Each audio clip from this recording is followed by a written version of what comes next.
Hello, Braves Country. It's Coach Ken Anderson coming to you, Hardcore Braves. Got my man Andrew Davison on here. How you doing today? I'm doing well, Ken. We're getting ready to face off with the New York Mets. It's always good when we play the Mets. How you doing, buddy? I'm doing good. We just took 2 out of 3. I feel like we were giving birth over the weekend. It's funny. Ryan went up there and watched it. And I think as he was there, your passion's a little bit more. And he was talking about how we and him were talking last night on his ride home, how team was playing like crap. And I was like, well, they can play a lot worse. I mean, the fact of the matter is they're 7-3 out of the gate. The Phillies are 3-6 out of the gate, and their longest homestand. The Braves have gained 3.5 games in the standings. Yeah, there are things that need to get cleaned up, but I'm not going to kill Ozzie Albies for an error he never makes. Those things happen. Jim Jarvis dropping 2 fly balls. I mean, that just can't happen. Probably the kid's going to go down to AAA.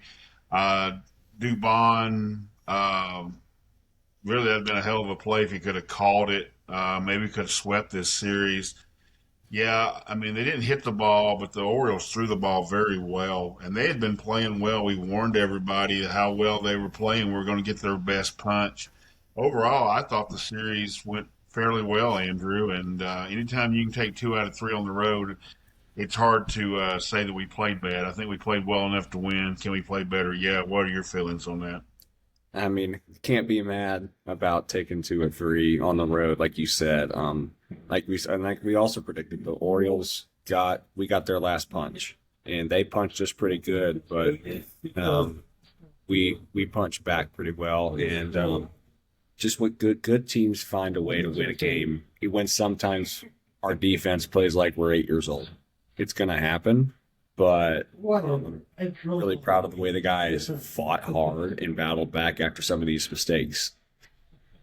Yeah, I think if you want to say you're concerned, because that was pressure packed postseason type baseball, and we kind of had a little bit of the yips. We're a great defensive team. Even Austin Riley on both plays to end games. I mean, that's the one yesterday, but he bobbled a little bit. I mean, but with that said, you still win the game. Now, look, y'all might be thinking the Orioles not good. You're going to want them to win this next weekend. They get the Phillies at home. So let's hope they stay in here in the fight and still try to make the postseason. I'm pulling for the Orioles. I'd love to have Trevor Rogers on our team. A couple of relievers are pretty good, but I'd rather them fight and try to take out the Phillies next weekend. So we'll pull for the Orioles.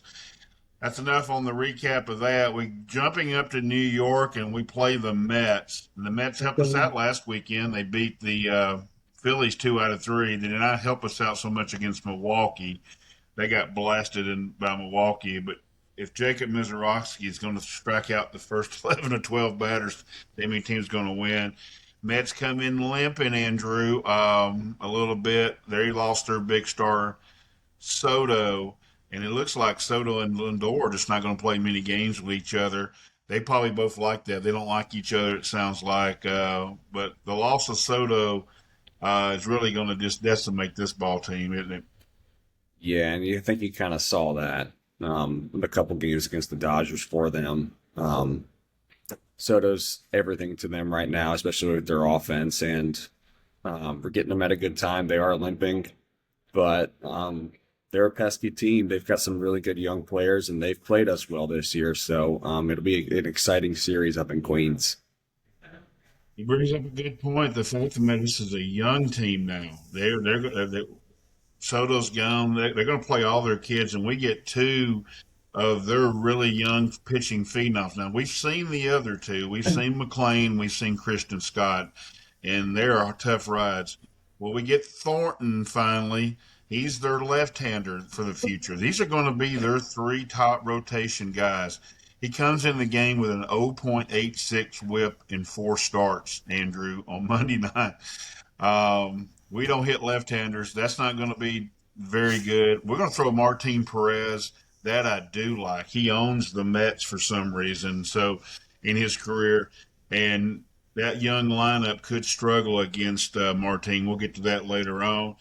We get Christian Scott. on Tuesday, that is going to be very tough. He's Zach Wheeler. He's going to be, that's who I comp him to, not just because he wears 45, but he throws that high fastball, great off speed in the dirt. We throw Chris Sale. So if you're in the New York area, you want to see a good matchup. Andrew talked about it before we got on here. That is money right there. So, Wednesday's a day game. Grant Holmes against Sean Mania. And both of them have pitched well lately. So it looks like a pitcher series. What do you think? I tend to agree with the pitcher series. It's always sometimes it's either lights out hitting for us or we kind of go up there and we don't score too many runs. And I think that this is going to be a pitcher series. Really good matchups across the board. And, we'll see if the Mets have any limping fight in them. I think they'd like to beat us. And of course the kids are just trying to showcase themselves. So I think we're going to get the best at bats out of Benj and Ewing and Young, Alvarez, Beatty. They just play a lot of kids. They're a young baseball team, and this is them showcasing. Now, look, Alvarez may get moved here. They think he may get moved. Peralta may get moved here.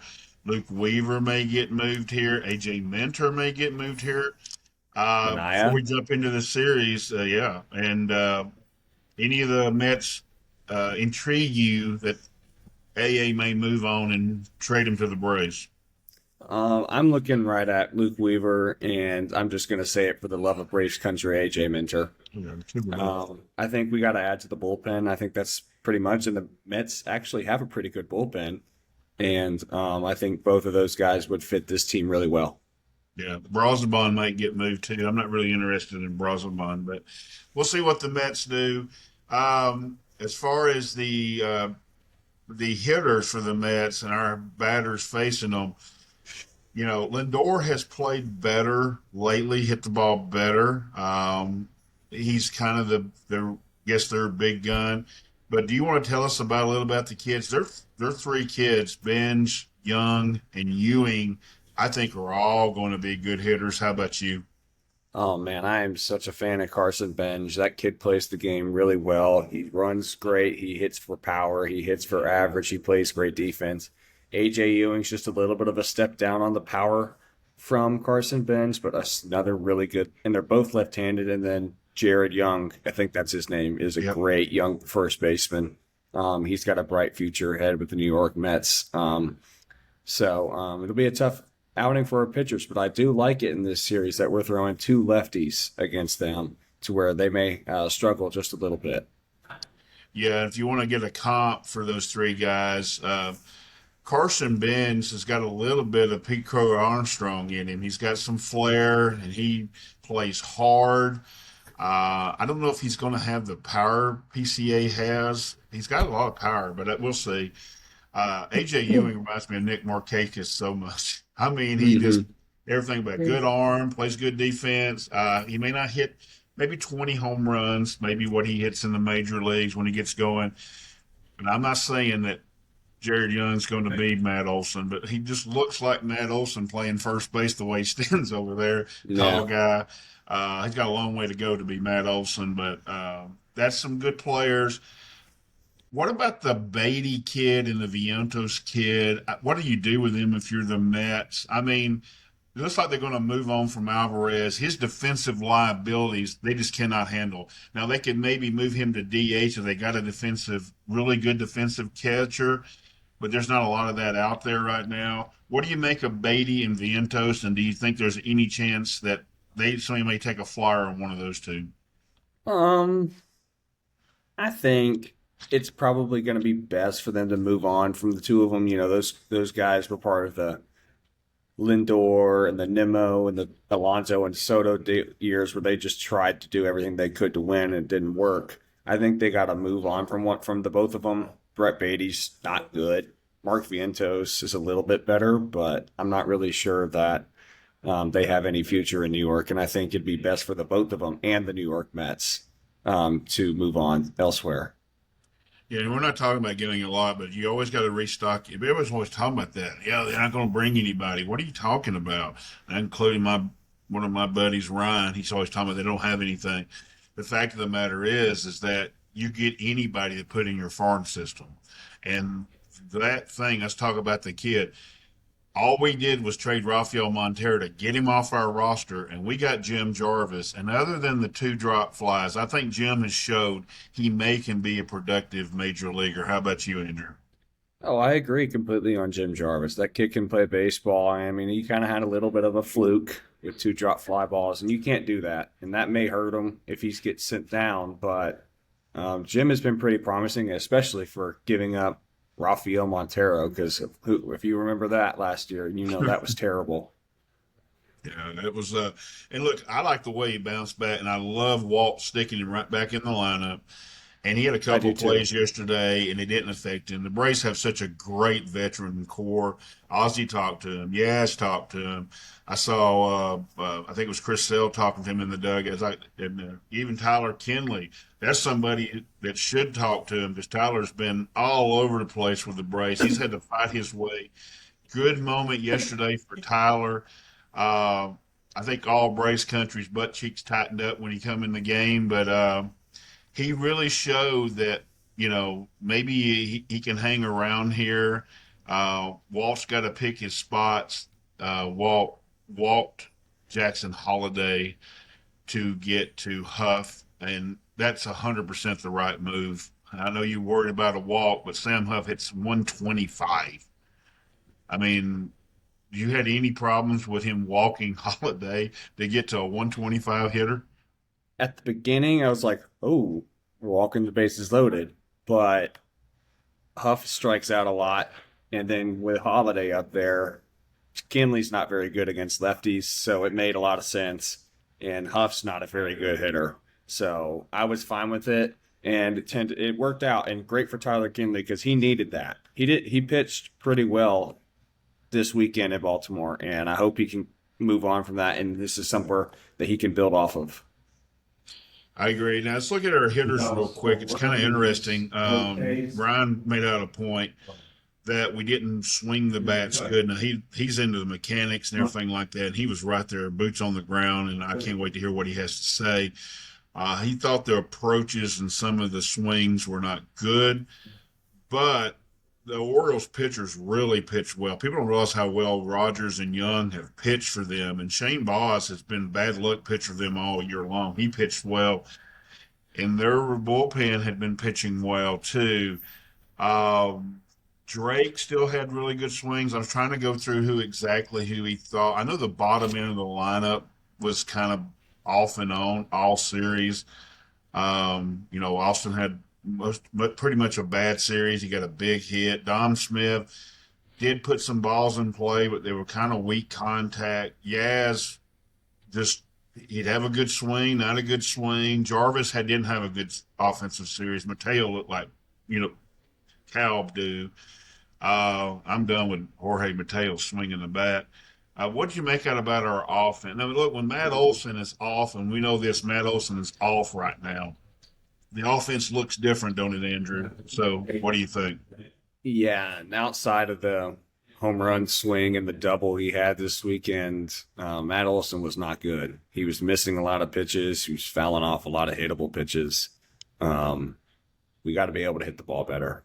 And like we said before, the Orioles pitching staff was good, and we were going to get their last fight. But we're moving on to the New York Mets, who we get some good pitchers this series, and it's going to be key for our offense to bounce back. Yeah. I just think that we need to watch these series, Andrew, and see who the other team is pitching. Now, look, if we struggle against the Washington Nationals next weekend when they come in for a 4-game set, okay, now we can have a problem with our hitters. But we hit the ball well against Texas. We hit the ball decently against San Diego and spots. The only guy we didn't really hit was J.P. Sears and Michael King. And we warned you about J.P. Sears. He has these weird games where he pitches well like that. He has perfect game stuff. Michael King's the best pitcher. He can pitch for the Braves. And then we get all these good pitchers. So I think the team's doing okay hitting. So we'll see how it going in and see how we do. As far as attacking these hitters, we said it every time we've played the Mets so far, they will chase. Their young players will chase. Ben just probably got the best eye of the group. So Martin Perez, Chris Sale, Grant Holmes. I kind of like that with the sliders. I think they struggle against the slider. How about yourself? Oh, I completely agree there. Use each three of the starters got to use the slider to their advantage and get ahead in counts because they will chase. Yeah, I mean, there's the slider is they're. I mean, this weekend I know Mizorowski and guys like that can blow you away, but if you have a good slider in MLB, man, these rookie hitters they cannot hit. And this weekend, the one team that they did hit this weekend against the pitcher that hit this was void of a slider. It has a good slider. So the other two guys had really good sliders, and they struggled. So I think if we throw the slider, we will. What about our bullpen? Now, look, Suarez, we don't know when he's coming back. We should get an update soon on him. It looks like we've grown into Iglesias. Is definitely still he's okay. Concerns about Dylan Lee at all with you, Andrew? I mean, he did hang another slider. This is kind of a little bit troublesome, and I don't think he's tempted yet to do it. But this continues. Is Walt going to get tempted that Dylan Dodd and Lee may swap rows eventually? I'm a little bit concerned about Dylan Lee because he does this every year. He's really good in the first half, and then he kind of struggles in the second half. Um, I'm not worried about Iglesias at all. I thought he pitched pretty well, especially yesterday. Um, and I think I would give Dylan Dodd a shot. The eighth, seventh, or eighth inning. Why not? He's proven himself. I think Dodd and Fuentes both have proven that they can let them just close out games. Dodd in the eighth, Fuentes in the ninth. I saw Fuentes throw, and I texted both you and Ryan and a couple of our followers, Jason Reese and Greg Weaver, and I said, I know they want to make him a starter, but he looks like a closer, don't he, Andrew? I mean, he looks Yeah. really good. Uh, if that's the Brave, if I'm the Braves, Didier's my future closer. I'm not sending him back to the starting rotation. No, he looks outstanding. So let's see how the bullpen, how Walt manages it. Now remember, guys, we're on a 17 game stretch, and we're only 10 games into it. So we got 7 more to cover. So moments like Alessio Hernandez gave us, Victor McDaris gave us, Connor Thomas may have to give us a moment. They're pivotal to a team having a winning year, aren't they? Those little moments by these relief pitchers that come up and down are huge, especially when you're playing these long stretches. Yeah, and we can all complain and think about everything, but this is the time for some of the guys like Connor Thomas and Victor Medeiros to really be able to step up and show what they have. Because if they do that, we're gonna come out of this 17 game stretch on the top end of it, and we've been doing that so far. 7-3 in the first 10. So we're on our way to having, all we got to do is win 2 more and be 9-8. So now we got to get greedy. Now, what we'd like to be here? Maybe 11-6, 12-5. I'm thinking 12-5, 13-4. Oh, my Lord, we'd be pumped, wouldn't we? That'd be Yeah. exciting. So, real quick, Elser Hernandez. Now, like I was real busy yesterday. Andrew will tell you I had personal stuff going on. Why we didn't do a recap, a game recap last night. I apologize for that. But Andrew, nobody has signed Elser Hernandez, have they? Not to my knowledge. Okay, so look, that's good. He'll make it through another day. I think he'll be in Gwinnett. So we all calm down on. He did pitch well enough to be here. I'm surprised somebody hadn't took a shot at him. He looked Me neither. like he had good stuff. So yeah, so let's get into our predictions. Biggest start of the series. We got Perez, Sale, Holmes. One sale, just because it's for sale, and it's going to be right in the middle of the series. And I believe he's going to shut down the young Mets, and I think we're going to win Wednesday night or Tuesday night for sure. I'm gonna go Martin. We just had 2 extra inning games, a 9th inning game. Our bullpen is taxed, and through that, we really need Martin to go eat one. I'm not saying we're going to punt a game, guys, but y'all get ready for your little tweets because I know how y'all like to text and tweet. This could be the game y'all think Walt's punting. Martin may have to go out there and pitch. Hopefully, Martin just pitches well. He's got a young team; he can do that. But Martin's got to throw 6 innings tonight. There's no shot. Minimum. He's got to throw 6 innings. So if he gives up 10 runs, he gives up 10 runs. And Martin's that type of veteran; he'll own it. He don't care. So he's there for the team win. Reliever, I'll go ahead and go first because I kind of give it away. I think Dylan Dodd is the key. Left-handed bats. He's pitching better and better against left-handers. He can neutralize Lindor with the cutter. I'm going to go Dylan Dodd, and I'm interested to see if he doesn't get he's getting high leverage spots, but even a bigger spot in this series. What about you? I agree on the Dodd part for sure in the high leverage. I'm going to go Fuentes. I want to see that fastball again. That was electric. Yeah. And I know he gave up the walk-off hit. I don't care. I want to see that fastball again and again. I want to see him go up against Lindor and just blow it by him.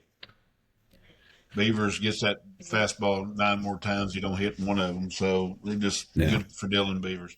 All right. So if we do open up offensively, looks like it's a test series, but who are you taking offensively to help us try to get through this 3-game set? Michael Harris. Going to go Money Mike. His swing, even though the results weren't great in Baltimore, I thought the swings looked good, to my knowledge. And I think he plays well against New York, and I think his swings are going to play well this weekend or this week. I like it. I'm going to go Ozzie. Usually when Ozzie has a thing where he wants to play loose and everything like that, he was a pissed off dude in that ball game yesterday after he made that error. That diving play is not easy, and he threw. He just walked around the field. I think Ozzie's going to have he's going to be key tonight against Thornton. He needs to have a good night tonight, and I think he'll hit Manaea. So we got 2 lefties. I'm going to go Ozzie. So prediction time. What you got? We are going to take all 3. Yeah, we're sweeping the Mets. I think they're, like we said earlier in the show, they are limping, and I like our chances. And I do think this will be a close series, but I think we are in a much better position to handle a close game rather than them. And I believe the Braves will sweep the Mets. I have called for a sweep against the Rangers, a sweep against the Padres, and a sweep against the Orioles. And I'm going to keep doing it if we keep winning series. So I'm going to call for a sweep against the Mets. I really do think we have a shot. Tonight's the key night for me because knowing where our bullpen is at. I think Sale can outduel Scott. Now, look, we love Christian Scott. Me and Andrew are big Christian Scott truthers, but the one thing he does have a problem with is the long ball. And I can see Matt Olson tagging one, Drake tagging one, even Michael tagging one. So, and then I really like Holmes on a day game. I think he pitches really good in day games. And so I'm going to go sweep. All right, so we're going to get out of here. Series preview now. Look, it's getting trade deadline time. So Thursday's trade deadline pod is going to be spicy. We should have trades and we're going to a new Brave, and hopefully maybe a new Brave by then. So you got anything to add, Andrew, before we get out of here? I'm hoping to see a tweet from the Braves sooner than later saying that Ronald Acuna is back today. So that's why I was going to pick him as my guy, but he hasn't been announced that he's back, so I won't say anything yet. But hoping Ronald Acuna comes back and he's healthy. And I look forward to that kicking ass of the New York Mets. I always love beating the Mets, so let's do that. So we'll get out of here. Remember to follow us at Hardcore Braves. We'll have a lot of content. We do apologize we were all over the place yesterday, so we'll be back on it, and we're looking forward to it. We love you, Braves country, and always peace. You know what, boys? You guys are going to be world champions for the rest of your life.